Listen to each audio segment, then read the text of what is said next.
Yeah, I didn't see the entirety of the game itself, basically, but I mean, blowing a 23-point lead against Atlanta and Trey Young, um, it's okay. I mean, the Knicks were gonna have off nights here and there, but I think this is one of those things where Thibodeau is definitely gonna come back and look at this game and try to see if he can build upon it. Hopefully, the players can build upon it as well. Too. I mean, it was bound to happen for them to like get blown out anyways or lose, not blown out, but lose this badly by blowing a lead that they had, especially a 23-point lead for that matter. Um, but honestly, it's not something something you anticipated. To be honest with you,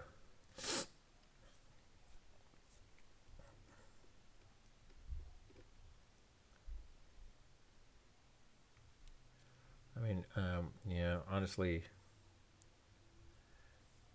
those threes by Hunter were and Murray were like pretty much daggers to the Knicks, basically.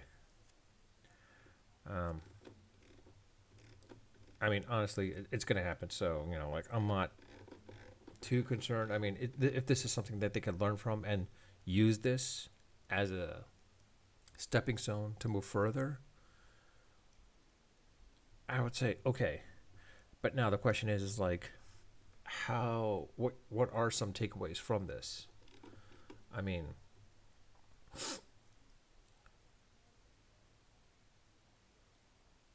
it's one of those things where the rebounding,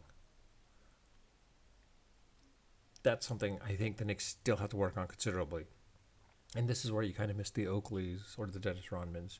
I think if Mitch Robinson can like get to that point of like being even a Bill Cartwright, I think that might help him out considerably. I mean, I don't think they need Mitch Robinson to be an offensive player, a bucket here and there, but in reality, I think he just needs to essentially be that defensive man that you needed. Yeah, I don't expect him to be like another Patrick Ewing, but if he could be just like another Oakley or Dennis Rodman for that matter, those intangibles helped these teams considerably. If he can be something of that nature, that could help out as well too.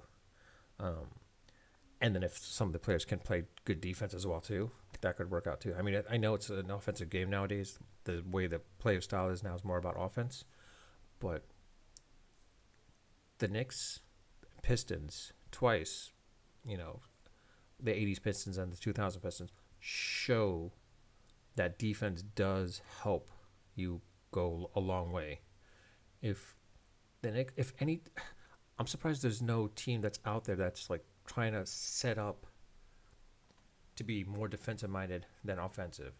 Because offensively, you're not always gonna, you're not gonna have those. You're gonna have off nights, basically, offensively speaking. But defensively, if you can still stay in the game, there are times where you could like, just like what the Giants are doing, the New York Giants are doing in football.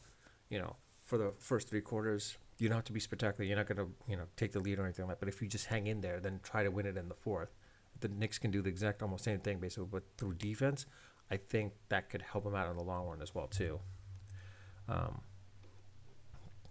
yeah, that's. I think that's honestly if they can work on that defense as well as the rebounding. Of course, the rebounding is a big thing. If they can work on those two aspects, I think for sure they can go far. To be quite honest, they'll definitely go far. But do they have the players for this? No, I don't think so. They need to find a pure rebounder and as well as a pure defensive guard and power forward, if possible. Um, but outside of that, yeah. Again, unfiltered, unedited, and unrehearsed.